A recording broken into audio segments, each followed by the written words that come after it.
অনেকদিন থেকেই শুরু হয়ে গেছে সকালের স্কুল। আর সকালের স্কুল মানে ভীষণ তাড়াহুড়া, বাচ্চাদের কি দেব, কি টিফিন নেব বা কি খেয়ে যাবে সেই ভাবতে ভাবতেই অনেকটা টাইম চলে যায়।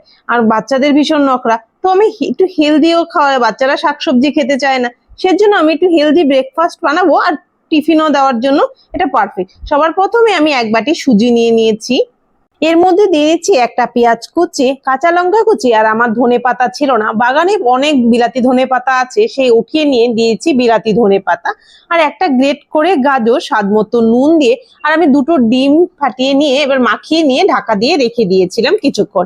এবার ঢাকাটা উঠিয়ে এবার এক চামচের মতো একটু বেকিং সোডা দিয়ে নাড়াচাড়া করে ফ্রাই প্যানে তেল গরম করে একে একে আমি যে ব্যাটারটা বানিয়েছিলাম সেগুলো দিয়ে নিয়েছি।